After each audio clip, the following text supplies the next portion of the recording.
Alright, so actually I made a little oopsie and so there's one set of hormones I forgot to mention the last one. Maybe I was working off an old version of the slides. But what I forgot to talk about is ANP and BNP. So what are ANP and BNP? Well, they are natriuretic peptides. So natrium is actually why sodium has that chemical symbol Na, so it refers to sodium. And uretic sounds like urine, right? So that's pretty much tells you what one of the main functions is. Now, I only want you to know about ANP and BNP because there is something called C-type natriuretic peptide, but it's less known, or actually I shouldn't say less known, but it's a little more complicated. So what are these? Well, they're there to secrete. So instead, notice that in the previous slide I color coded them as blue instead of red. So all those other hormones, they increase blood pressure, but ANP and BNP, they actually decrease blood pressure. So this is so again, you need to keep your blood pressure within the normal range. So if your blood pressure is too high, your heart might make ANP and BNP to help lower your blood pressure. You also have effects on your blood vessels as well. So again, just when you open up your blood vessels, that relieves the pressure in them. So that's another way they also help to reduce blood pressure. And what they do is like natrium, so natriuretic peptides. So what they do is cause your kidneys to excrete more sodium. And if you have less sodium in your blood, you have less osmolarity. And remember that if you have a really salty solution and a more dilute solution, through osmosis, water is going to travel to the salty solution. But if your blood becomes more dilute, then if it has a lack of sodium, then it loses a little bit its ability to hold on to water. That's why if you have high levels of ANP and BNP, you're going to basically pee out more sodium and thus pee out more water, thus relieving the blood pressure. Because remember that blood pressure is also related to the volume inside our blood vessels. So that's what one of the main functions is for ANP and BNP. Now, what are the differences? I'll cover them very briefly. And yes, there is a CNP, but I don't expect you to know it for this class. And it's actually not made by, or it's actually has more effects on blood vessels, but it is a little more complicated because it also does more than just blood vessels. So that's why I don't expect you to know CNP, if in case you come across it. So ANP and BNP, so atrial natriuretic peptide. So atrium, where do we have the atria in our organs? We have atria in our heart, right? So this is actually where you make the ANP. So the heart atrial walls, and remember that when blood returns to the heart, the atria is where it first re-enters the heart, depending if you're in the left or right atrium, right? And which type of blood you're carrying back. But the atria are where you have an inflow of blood. Now the thing about the atria, they're also very sensitive to pressures. That's why you have a lot of sensors and baroreceptors that detect pressure there. And then you also have B-type natriuretic peptide. So when it was originally discovered, it was discovered in pig brains, but that's where B-type came from. It was called brain, but I don't want you to know that. Get that out of your head. Just say B-type natriuretic peptide because it's kind of misleading. So these are produced by the ventricles. So unfortunately, they're not going to rename it V-type. You're just keeping the A and B. But this is also why sometimes B-type natriuretic peptide is sometimes called ventricular natriuretic peptide. So older texts, when it was first discovered, BNP was discovered in the brains of pigs, but then we found out in humans, the heart is actually a major source of BNP, not really the brain. So this is why I want you to get the brain part out, because it's not really applicable to us. Now, what they do is both target the kidneys and they target similar receptors. Now, what they're going to do, again, tell the kidneys, okay, let loose of sodium so that we have less osmolarity in our blood. So that, again, remember that solutes like to draw through osmosis, like to draw water toward them. So if you're getting rid of the concentration of sodium, you're going to also get rid of the water along with it. So this is why it's also very important in the heart, because the heart, if it has high pressures all the time, the heart is like, oh, I'm working too hard, and maybe could you let go of some of this volume so I'm not pumping so much blood all the time? So this is our heart signal ways of telling the kidneys like, hey, could you help regulate this blood volume because I have a lot of stress going on right now. So that's what ANP and BNP are like for the heart. They're ways of the heart to tell the kidneys, hey, ease up on me, maybe let go of a little of our fluid in our body and thus relieve blood pressure. Okay, back to the respiratory system. Okay, so here are our learning objectives and goals. And what we have here, so back to this cool thing with this branching tree structure with over here with Bella Hadid. And what we have is a gross anatomy of the lungs, and we already covered this in the previous lecture.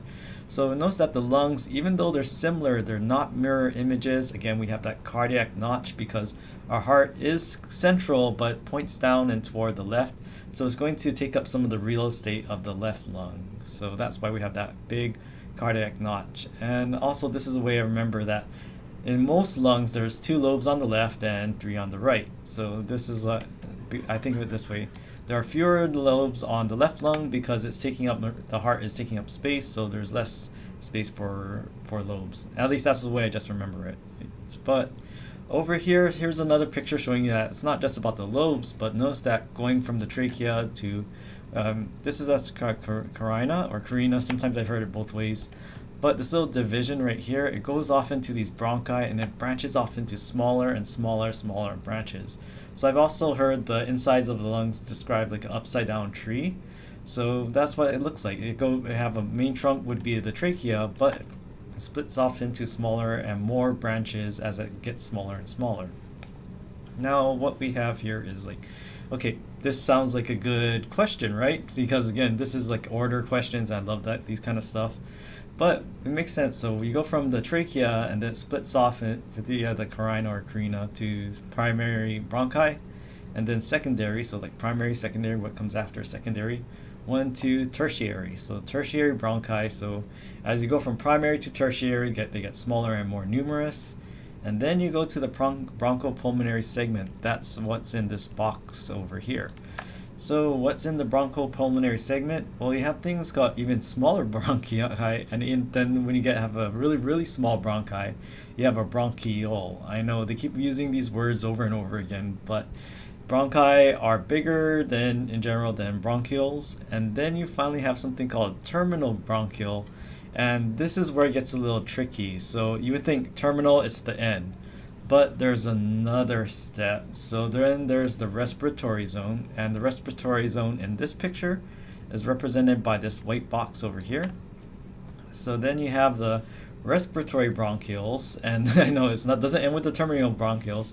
So the respiratory bronchioles, and then you have your alveolar. You also have alveolar ducts, and then you have these little things that look like grapes called alveoli. And alveoli, if you remember, like from the histology and when we talked about glands, like sometimes we call them alveolar glands when they look like grapes. Same like this, but these aren't glands. These are your respiratory alveoli. It's right lung. So if you're breathing more, comprise more if your right lung collapsed compared to your left lung. Well, either way, it's like almost half your lung volume. So yeah, your breathing would be comprised more, but any sort of like lung collapse is a big chunk of your respiratory volume you're going to have a big drop in respiratory volume no matter which lung collapses. But yes, technically the right lung is larger. So yeah, if you had to choose for whatever reason one lung to collapse, maybe choose your left one. But either way, any lung collapsing, even partial collapsing, that's definitely something you want to get checked out immediately. Okay, so back to this. So what we have here is the conducting zones and respiratory zones. And in this picture, the respiratory zone is this part right here. Conducting zone is pretty much everything that's outside of this little white box. Now, what's the difference between the conducting zone and respiratory zone? It depends on which part you're looking at. But in general, conducting zones, you'll find all these structures. So you find things like mucus, goblet cells, all the epithelium with all the cilia that move the mucus. Then you have smooth muscles that help to constrict and close up these airways and also open them up again. And you have like cartilage, especially in the trachea and all the bronchi. Those little things that look like little plates of armors or shells. Those are cartilage that help to maintain the structure. Now, these are all the blood vessels here, and notice that if you have all the air traveling here, well, one, that air is traveling really fast, but two, it has to diffuse through the mucus, and it has to diffuse through the cells, diffuse through this membrane, and all this connective tissue over here. Now, in respiratory zones, this layer of epithelia is very small. It's not going to be these pseudostratified columnar epithelia that are very thick comparatively to the respiratory zone. So you have a thinner epithelium, and then you have a lot of blood vessels. But if we have all these alveoli that are like little air pockets and sacs, well, for air to travel into a blood vessel, notice that there's much less distance compared to having to travel through all these layers in a conducting zone. A respiratory zone, the layers and the walls are thin, so there's a thinner barrier between the epithelium and these blood vessels, because the main purpose of these zones is to actually have gases diffuse into and out of blood vessels into the air of these respiratory zones. So what are the conducting zones? They're just there to move air from your outside of your environment into your lungs. So they're to carry things from point A to point B, not really about doing gas exchange with the blood vessels. I mean, you could do it very slowly, but the respiratory zones are actually where the majority of the actual gas exchange between your blood and the air you breathe in is actually done. Conducting zones, sometimes they use the term like or no, not that one, but they use the term bulk flow to say like, okay, you're just moving a large amount of molecules in and out of your lungs. That's what the conducting zones are there for. So there's lots of structure, not very efficient exchange of gas between the blood and the air. Respiratory zones, not as structurally rigid, but it's there to carry gases to and from the air and your bloodstream.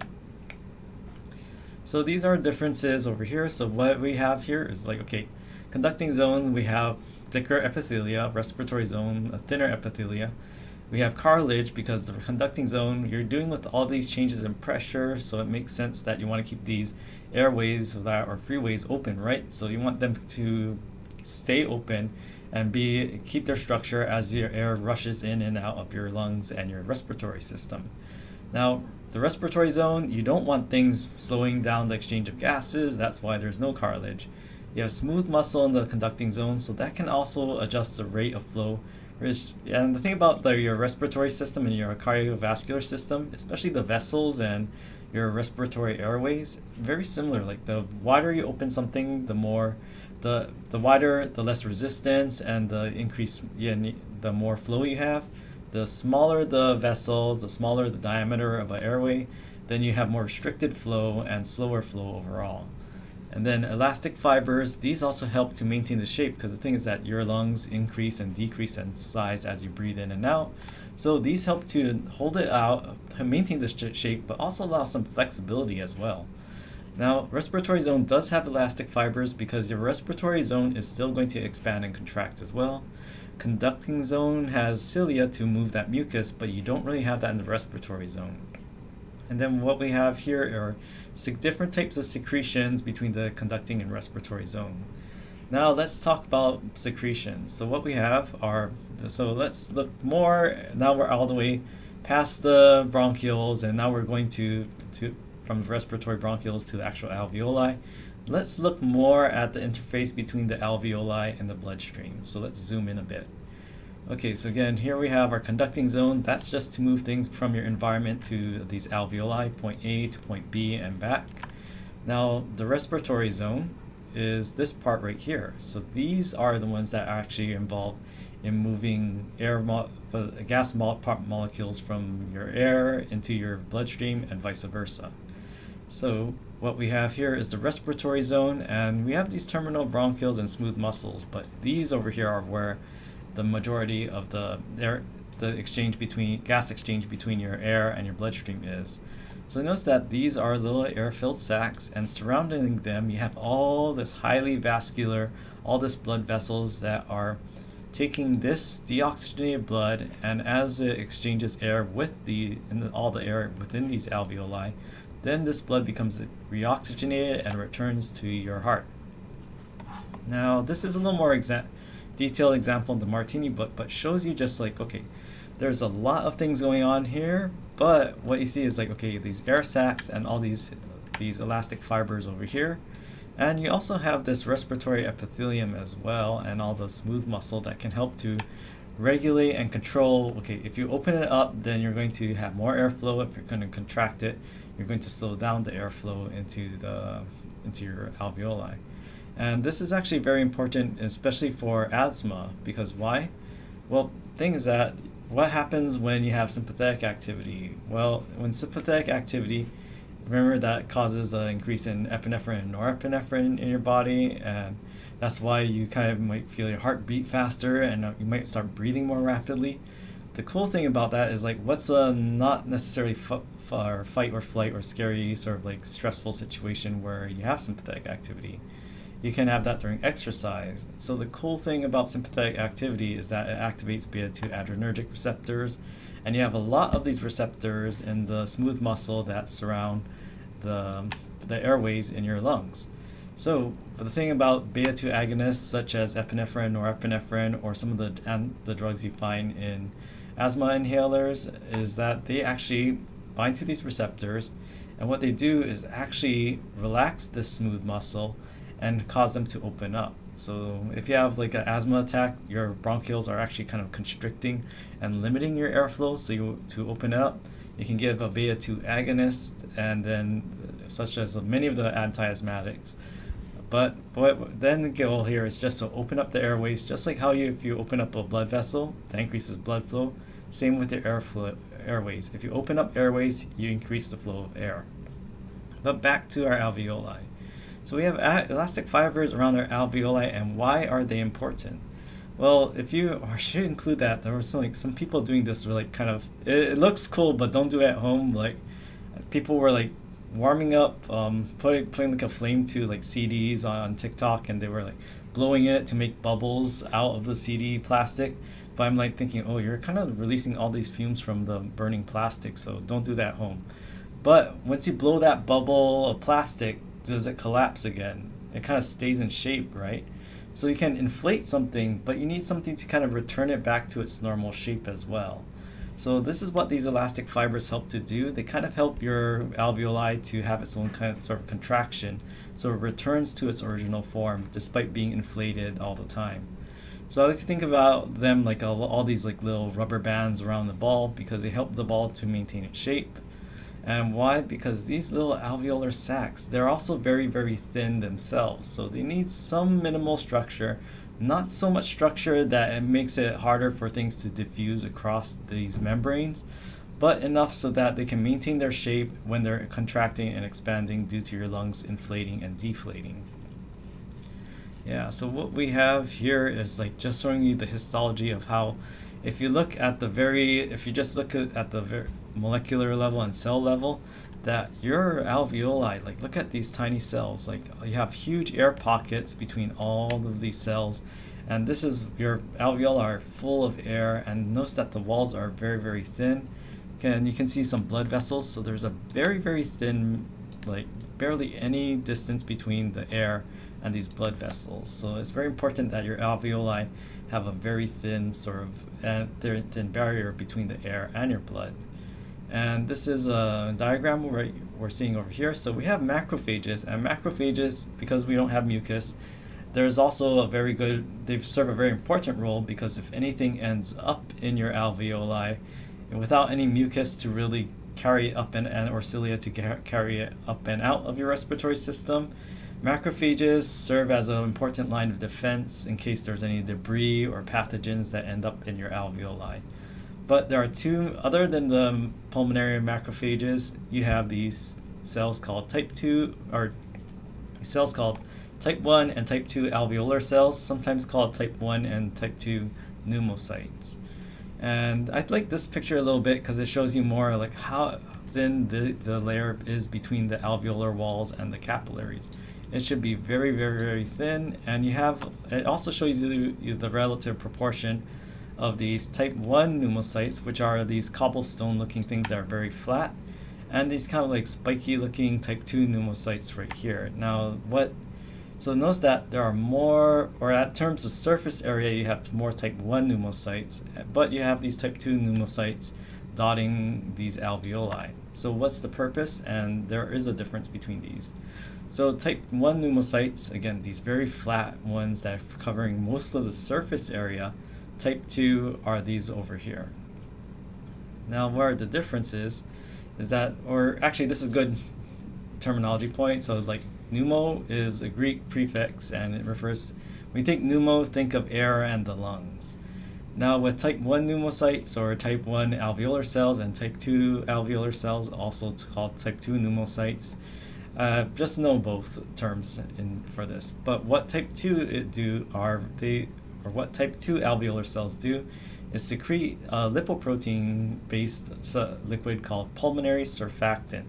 And I'll talk about that a little more in detail in the upcoming slides. But type 1, they're very, very thin. So they form the structure of an alveoli, but they're supposed to be thin because, again, you want minimal barriers for very efficient gas exchange between the air and the blood vessels. So they have a wide surface area, and they're the majority of the surface area, as you can see here. The curious thing is that even though they're wider in surface area, there's actually more type 2 alveolar cells. So even though they're not forming the majority of the surface area, it's like they're more numerous. Now the thing about type 1 alveolar cells, they're actually differentiated versions of type 2 alveolar cells. So if you remember things like stem cells and differentiation, once these cells become different, as the cell becomes more differentiated, it's harder for it to do mitosis and replicate. That's what type 1 alveolar cells are. They can't really replicate once they become type 1 and flatten. But type 2 alveolar cells, they can divide and replicate. So not only can they divide and replicate, but they can become type 1. So type 2s can regenerate more type 2s, but they can also differentiate and become type 1 alveolar cells. So with things like COVID, that's one of the targets, and why it's very detrimental to our respiratory system, is because this is one of the many cells that can be targeted by the virus. So if you're targeting the cells that secrete this pulmonary surfactant, you're not going to have as much surfactant. If you're targeting the cells that are supposed to regenerate the majority of your surface area and also generate more type 2 alveolar cells, which become these cells that are more the majority of the surface area of your alveoli, you're also going to damage the structure of your alveoli. So this is why the type 2 alveolar cells, if anything damages them, that's really bad news for your lungs. Now let's talk more about that blood-air barrier and that surfactant. So if you've taken I think a long time ago, but maybe like in intermediate school science or middle school science, they tell you about the properties of water, like, oh, you have like adhesion, cohesion, surface tension, capillary action, and all that. Well, you're seeing this surface tension, so I think it's a coin, and they're balancing all these water drops. So water likes to stick to itself and stick to surfaces, and that's what I'm getting at here. So this surface tension is kind of due to the sticky properties of water, due to those polar covalent bonds and those hydrogen bonding between water molecules. That's why water is a little sticky. Now, what we have here is pulmonary surfactant, which is a lipoprotein-based liquid. So the inside of your lungs, you are wet and humid because you're always not only exchanging oxygen and carbon dioxide, but you have a lot of water vapor inside your respiratory system because you have a lot of water in your body, period. So the thing is that wet surfaces stick together, and that's that property called cohesion. So if you have ever had like a wet paper or plastic bag, notice that is it really easy to open up a plastic bag once it's being wet inside? Like say you're getting takeout, and then your bite squad or your delivery driver, I should say, like they spill something, and then you have the sauce sticking the plastic bag, and you're trying to pull it open, and it's kind of sticking to everything. That's what could happen if you didn't have surfactant and you didn't have something to disrupt this cohesion. So the great thing about this pulmonary surfactant, it helps to reduce surface tension and disrupt this. So if you ever done this experiment, and I think this is like what you put a bunch of pepper into water, and then the pepper is kind of like dispersed throughout due to surface tension. But if you take a finger, put it in the detergent, put it in there, you disrupt the surface tension, and now all the pepper molecules spread. You can do that at home. It's like a thing I think maybe in elementary school we did this. But that's what the whole purpose of this surfactant is. It's supposed to help to prevent this sticking right here, so that if your alveoli, the walls of them end up sticking together, that they won't stick together like a plastic bag. So you have an easier time opening them up, even though you have a very wet environment inside of your lungs. Okay, and that's what I'm showing here. Yeah, so surfactant is supposed to disrupt the surface tension, so your alveoli, once they're wet and sticking, and the walls, it prevents them from sticking together, so that you have an easier time inflating them once again. Now what we have here, yeah, so this is so actually it's very interesting. So here we have the endothelium of blood vessels, again that inner lining of cells inside each blood vessel, but you also have the walls of the alveoli, so these type 1 pneumocytes. So this distance right here is 0.5, so half of a micrometer, not millimeter, but micrometer, which is 1/1000th of a millimeter. So what is that? Well, sheets of paper are pretty thin, right? But a sheet of letter paper is about 0.1 millimeters thick.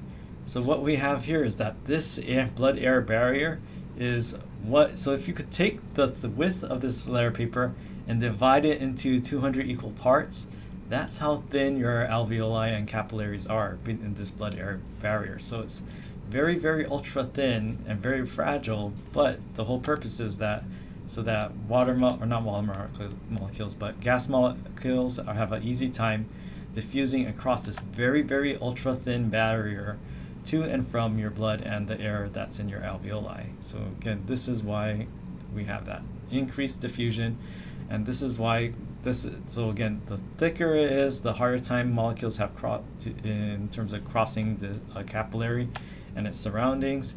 Same with our alveoli and the blood-air barrier. Next one. All right, so let's now talk about, okay, enough about this like stuff with the alveoli and anatomy. Now let's talk about actual breathing. So what is the main function of the respiratory system? Gas exchange. And again, the main gases we're talking about are oxygen and carbon dioxide. So with this is that oxygen and carbon dioxide is actually, even if you're not breathing, they're leaving and entering your tissues all the time.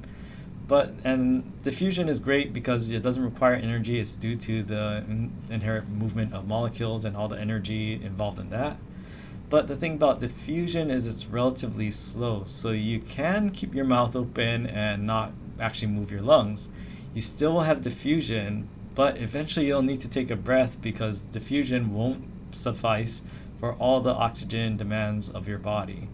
So this is why we need something to help it along, and that's why we have pulmonary ventilation. Now here's respiration, and respiration is sometimes like in like lay people might, if they hear the term respiration, they might say like, okay, it's just breathing. Well, in physiology, they break it down into further parts. So there's external respiration and internal respiration. So pulmonary ventilation, let's back that up a bit. So pulmonary ventilation is just a physiological term for breathing, what you're doing right now. So what it is just a movement of air in and out of your lungs, but respiration in more specific terms in physiology refers to, well, external respiration. I mean, external sounds like the outside of our body, and yes, the exchange of air between our environment and our lungs is part of external respiration, but does it mean once it's in our blood, it's internal? Actually, internal respiration is between our blood and our surrounding tissues that need the oxygen, and then the removal of carbon dioxide from tissues back toward our blood. So this part right here is the internal respiration, the exchange between tissues. The part that involves the lungs, that's the external respiration. So even though we have going from blood to the lungs right here, this is still considered external. It's only internal respiration refers more specifically to exchange between blood and the tissues of our body. Okay, so this is my general rule. If you take in class from me, you always hear me saying like things move from high to low. So not only in terms of concentrations and in terms of pressure, well, this is where we have with it's very similar, not exactly the same, but now instead of like how we're in the cardiovascular system, we're talking about the movement of fluids. In the respiratory system, we're talking about the movement of gases. Now, how does pressure change in our body? Well, one thing, how do we change pressure in our cardiovascular system? How does the heart change pressure? It contracts and expands, and by contracting and expanding, you change the volume of the heart, right? Similar in the respiratory system. By contracting and expanding the lungs, you also change pressures. Now, this is where we have to talk about Boyle's law. So Boyle's law is just putting it in a mathematical representation. So V is volume, P is pressure. This little fishy like symbol, it's not an alpha, it just means proportional to. So what we have is that an inverse proportion. If we didn't have that 1 over V, then it would go the same way, but inverse proportion means like if one goes up, the other goes down. If one goes down, the other goes up. So that's what inverse proportion is. In Boyle's law, pressure and volume are inversely proportional. So if volume increases, pressure decreases. So if volume decreases, then pressure will go the opposite way. It will increase.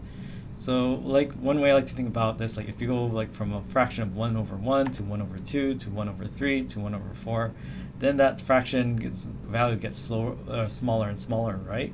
So that's why we have, as this goes up, this overall number gets smaller. That's why as volume increases, pressure decreases. And there's another way you can represent Boyle's law, like the pressure and volume of a container before is equal to the pressure and volume, the product of that after. But this is what I want you to really appreciate is like, okay, this is what your lungs are doing. So if you have a starting volume like this and you decrease the volume, what's that going to do to pressure? It's just like that ketchup squeeze bottle I talked about in the previous lecture. So if you decrease the volume, that's going to increase the pressure. So that's why if we squeeze a squeeze bottle, that's why whatever liquid is in that squeeze bottle ends up shooting out the nozzle, right? Just the same as opposite, if this increase, then you might have a drop in pressure as well. And I like to think of it this way as well. So analogy time. Here we have a crowded room, and look at this guy right here. He's not very happy because all the molecules, they don't like being crowded either. So because why? They're colliding with each other. They're also colliding with the walls of this vessel they're contained in. So they're like this guy, and say you have 2 rooms. This is say COVID is over, everyone's moving about, and this guy's getting bumped around, and he's having a lot of pressure. What if you open up a totally new room right next door? Which way are people going to flow? They're going to flow eventually into this less crowded room.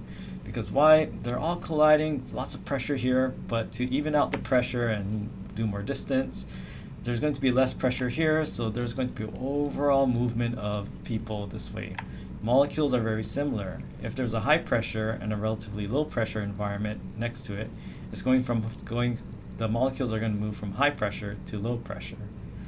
Now, here we have pulmonary ventilation. So this is the basic mechanisms behind pulmonary ventilation. You're comparing the pressure of the outside environment compared to what we call intrapulmonary pressure, or the pressure inside your alveoli. So by making it very simple, saying like the pressure inside your lungs is the one that's inside your alveoli. So this is what we have. Prior to inhalation, you're not actually doing active inhalation or exhalation. And yeah, what's the difference between inhalation and expiration, or like inhalation and inspiration, and exhalation and expiration? Depending on the textbook, depending on your source, it's like some prefer inhalation and exhalation versus inspiration and expiration. I don't really have a preference. You'll probably hear me use it interchangeably, but in and ex are pretty consistent. So inhale means breathe in air in, exhale means expel it and move it outwards. But that aside, so what we have here is like, okay, say pressure outside is equal to pressure inside. Well, you still have some movement of molecules, but there's no real overall movement or no overall change in volume. So no net movement, so the lungs are neither going to collapse or inflate because the pressures are equal. So you'll have equal amount of air moving outside as you do going inside. So there's no real net change overall. So when is your body like this? You may be like, does this ever happen? Well, it can happen, and you can try it. Well, don't do it for a long time, but you can do it right now. So you can exchange gas without moving your lungs. And how do you do that? Well, just do that. Keep your airways open without moving your lungs. And that's what you can do there. But eventually you'll need to take a breath because this isn't going to be sufficient. You actually need to speed up the process because you'll be like, okay, I'm starting to feel dizzy, I need some air. So this is why you need to do pulmonary ventilation. Now, inhalation, what you're going to do is you're going to expand your lungs, and what's happening here is that you're lifting your rib cage and also contracting your diaphragm. And this is one of the tricky parts where they think like, wait, if I'm contracting it, am I squeezing it? Well, remember that when you contract a muscle, it gets shorter, right? So the diaphragm is actually dome-shaped when it's relaxed. So if you contract it, it's actually going to flatten out. By flattening out, it's kind of like lowering the floor of your lungs. So it's actually going to allow your lungs to expand downwards. So what we have here is now our lungs are going to move up and out and also flatten downwards. And what we have is or expand downwards, I should say. We have an increase in lung volume. So what we have here in this previous example, we have inhalation and we have an increase in lung volume. What will happen to the pressure inside the lungs? So if you're watching at home, pause. But with this lung expansion, so if your lungs are increasing in volume, what will happen to the pressure inside the lungs? So again, lungs are expanding. What do you think will happen to the pressure? Increase, decrease, stay the same. So the majority said the pressure will decrease, and most of you are correct. That is what will happen. So when our lung volume increases, that's going to decrease the pressure. So why is that Boyle's law? As one goes up, the other goes down. So if lung volume goes up, pressure goes down. Now let's go to our second question. Which way will air flow overall? Into the lungs or out of the lungs? So now we have a drop in pressure inside the lungs. Which way will the air flow? Into the lungs or out of the lungs? And if you're watching at home, pause and let's see the responses. So most of you said into the lungs, and most of you are correct. And why is that? So this is why I really like to emphasize my high to low rule, because what's happening now with the drop in pressure, we're going to have lower pressure inside our lungs compared to the outside environment. So the thing about pressures is that things move from high to low pressure, same with air. So what's going to happen is that air is going to move from the outside toward the inside, because now we have more pressure relative to inside of our lungs, less pressure here, so it's going to kind of like draw in the air because now we have less pressure inside our lungs. Next example. So exhalation, what happens there? Well, during exhalation, you're going to have collapsing of our lungs. Well, not full collapse, but you're going to have compression of our lungs. But what's going to happen is that our lung volume is going to decrease overall by muscles that support our ribs, help to kind of flatten our rib cage. But you also have relaxation of the diaphragm. So when the diaphragm relaxes, it increases in length of the muscle fibers. So a relaxed diaphragm actually pushes up back into your lungs, and that's going to also decrease the volume of your lungs. So you have decreased lung volume. Now hopefully we can put it together. Next question. If you have a decrease in lung volume like we're seeing here, what will happen to the pressure inside your lungs? So decreased lung volume, what will happen to the pressure? And if you're watching the replay, stop the video and then resume when you have an answer in your head.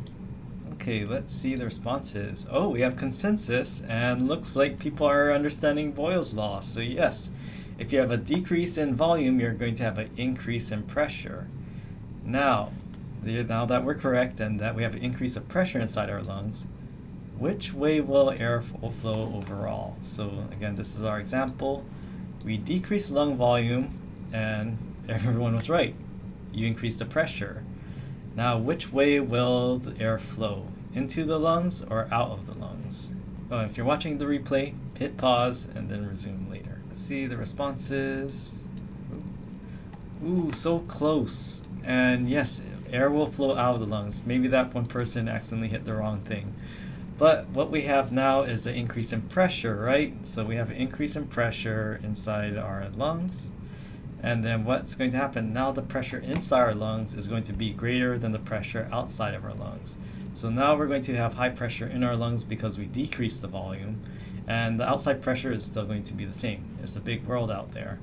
So now we're going to go from high to low pressure, so we're going to have air moving from the inside of our lungs toward the outside of our lungs. So this is why we have exhalation. Due to that increase of pressure inside our lungs, it's going to expel air from the inside of our lungs to our environment. And that's why also the relaxation of the diaphragm is also important in this, because it kind of helps to give a little push from the bottom up to help to decrease the volume, but also help force air out of your lungs. And this is what happens with that. So I like this little example of this trailer right here. And what's happening in this trailer is that the roof is lifting, and as this roof lifts in this trailer right here, is it doing to the inside of this trailer? It's increasing the volume inside this trailer. So that's kind of how your rib cage kind of works in pulmonary ventilation. If your rib cage lifts, it's going to generate more volume. If you have an increase in volume, that decreases pressure, that draws air into your lungs. Now, this is why. So this is how analogy I'd like to draw between your rib cage and this little trailer here. So the rib cage, this is one main reason why we have all these muscles that help in respiration. Is that how are you going to lift your rib cage? Well, you need some muscles that help to lift your rib cage, to expand your lungs and draw air in. Now what we have is inspiration. Okay, so inspiration, notice that your rib cage is going to lift up, and not just up, but also outward as well. So you have expansion in the toward the front, but you also have expansion outwards as well. And then when expiration, what are you going to do? Well, you cannot just relax those initial muscles, but there are additional muscles. If you want to really force a breath out, they can contract and help to flatten your rib cage even further, and that can also help to compress and increase the pressure inside your lungs, thus causing expiration. So that's how we breathe. We just change the volume inside our lungs, and we're able to change the pressure inside our lungs. That moves air in and out of our lungs. And if you want an example bit, just like when you breathe in, what do? Your chest lifts up and out, right? So that's how we take a breath in and take a breath out. Just lift up our rib cage and also collapse our rib cage. Okay, and let's see. We still have some time. So maybe one more section. Now for this quiet versus forced breathing, so just in terms of with quiet inspiration and forced expiration, or just let's define quiet versus forced breathing. So quiet breathing is what you do without conscious thought. Like you're breathing all the time, but are you thinking okay, breathe in, breathe out, breathe in, breathe out? I mean, quiet breathing is what you were doing before I started talking to you, drawing attention to your breathing. So quiet breathing is what we do when we're not thinking about things, we're just taking normal breaths. And it mostly involves the diaphragm. So again, that diaphragm, not only the division between our thoracic cavity and our abdominal cavity, but it's also a very important floor for our lungs to help expand it and also contract it as well. Now, forced breathing, this is when someone take a deep breath in and take a deep breath out. That's forced breathing. That uses actual effort, so you're actually changing and altering your breathing. So forced breathing is using conscious effort, but also uses more muscles as well. And this is why you're actually able to breathe in more volume and also exhale more volume than you normally would by recruiting additional muscles. Now, what muscles they use? They use skeletal muscles. So this is why forced breathing requires conscious thoughts, because typically in most of our skeletal muscles, we control it voluntarily. Now, I know some of you are like, oh my God, do I have to memorize all this? I want you to know the primary respiratory muscles, the accessory respiratory muscles depends on their textbook, depends on your resource you're looking at. What I want you to know is the difference between them in terms of why some are considered primary and some are considered accessory. So primary respiratory muscles, these are engaged during quiet breathing. So you're using this without even really thinking about it. And primary respiratory muscles, thankfully, the list is shorter. I expect you to know these. So you have your external intercostals, and costal is an anatomical term referring to our ribs. and our diaphragm. So again, this is the one when it contracts, it's going to flatten out and draw our lungs lower and then expand them. And when it relaxes, it's going to push back up and increase the pressure inside our lungs. So these are our primary respiratory muscles, and look at that big old diaphragm. That's why it's very important in quiet breathing. Accessory respiratory muscles, this is the additional ones we are doing. If we want to take a deeper breath in, we're going to recruit them. If we want to force more air out of our lungs, we're also going to recruit the accessory respiratory muscles as well. Now, pulmonary ventilation, again, that just means breathing. So inhalation always requires muscles, because why? Well, to lift anything against gravity, you need to use muscles. You can't just have something mysteriously floating up for just by itself, unless you're in like bizarro world. But inhalation, you need some sort of muscles to actually lift your rib cage up. Even during quiet inhalation, you still need your muscles to fight gravity and expand your rib cage. Now, with the diaphragm, quiet inhalation only uses primary respiratory muscles such as your diaphragm. So what we have is diaphragm flattening, thus expanding your rib cage.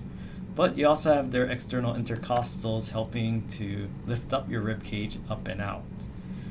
Now, these are your primary respiratory muscles of inhalation. So very simple list. I think this is doable. I believe in all of you. So how does it lift up and out? Well, external intercostals, it deals with their origin and insertion. And remember EMP1, which way do muscles pull? They pull from the insertion moves toward the origin. So what we have here, you actually have multiple external intercostals, but along your rib cage, what we have is that the insertion is on the inferior and lower rib compared to the origin. So what happens is that if we contract our external intercostals, they're going to actually pull up, but notice that's kind of slant too. So it's actually going to pull up and outwards. That's why when we breathe in, our lungs expand outwards this way, but also outwards toward our sides as well, slightly. So they lift upwards and out. That's what I'm getting at here, because again, insertions pull toward origins. And this is one thing that so we have our diaphragm, but these also give an additional boost in helping to lift our rib cage and expand our lungs as well. Now, this is I'm going to run a little over time, but I like showing this right here. I guess this was a video from the 80s. There was some sort of bizarre workout video. Wow! But what she's doing here... What? Look at her neck, and look at how she was moving her gut. So what she was doing is including a lot of muscles in and out, and this is what we're seeing here. It's you can recruit even more muscles, and she was flexing those muscles, and I guess that was the whole logic behind that bizarre workout video. But what she was doing is forced exhalation. So if you're doing forced inhalation, you're going to use more muscles besides your primary respiratory muscles. But notice that all these accessory respiratory muscles, they're moving upwards. So again, during inhalation, you want your rib cage to move upwards, right? So it makes sense that the accessory respiratory muscles for inhalation are also going to pull upwards and out as well. Yeah, so this is what's happening here. She's also, and she wasn't the only one doing that weird exercise as well. This is why you see all her neck muscles really constraining over here. So that's doing forced inhalation. Or if you have someone who's a smoker and they have emphysema, sometimes you might see their neck muscles really strain as well because they're struggling to breathe. Same with that. Now what we have is exhalation, so that's going to increase intrapulmonary pressure, and that's so forced exhalation. What we see is that instead of pulling upwards and outwards, now we're having the things pulling the rib cage lower, including our abdominals. If you remember that, I know maybe you don't want to remember that lady, but what she's doing over there is that, so quiet exhalation, you actually don't need to do muscles, because why? Quiet exhalation is passive because you can just relax your diaphragm. And your diaphragm, even though we have gravity, when it relaxes, that lengthens the fiber, that's going to make it push upwards. And to collapse a rib cage, we can just let our muscles relax, and then a rib cage naturally gets pulled down due to gravity. But if you want to do forced exhalation, what you can do is just recruit these additional muscles. These are accessory respiratory muscles. Again, I'm not going to ask you to memorize the accessory muscles. Depends on who you ask, but what is the general trend? They're pushing downwards. They're helping to kind of collapse your rib cage. Look at that. So notice that she was using her accessory muscles, and that's why you saw her kind of like her abdomen cave in. I know, scary video, but just showing you that you can use additional muscles. Yeah, so with internal intercostal, it's very interesting because compared to external intercostals, the insertions and origins are flip-flopped. So remember that muscles, insertions pull toward the origins, right? So with internal intercostals, this is why they help with expiration and exhalation.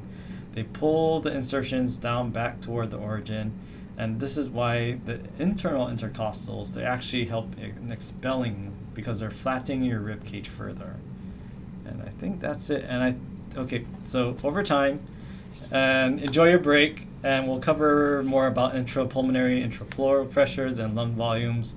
Actually, when we return from break, that's when I have my workshop. So next week, or not next week, Monday, but the Monday and Wednesday after break will be pre-recorded and also be our review session because or whenever I say like next Monday or so remember the 28th is our first exam, and I might have an extra optional because I know we have I'm not like I think the Friday after spring break is Kuhyo Day, which is a non-instructional day, but I might offer an additional live review session because again, recordings are recordings, but if you have additional questions, I'll make an optional review session because it is a day off the Friday after spring break.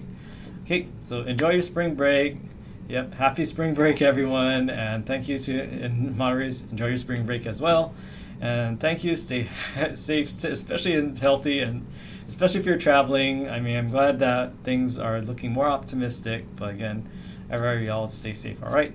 Take care and see you, I guess, maybe on the Friday after spring break, but see you when I see you. Take care for now and enjoy your weekend.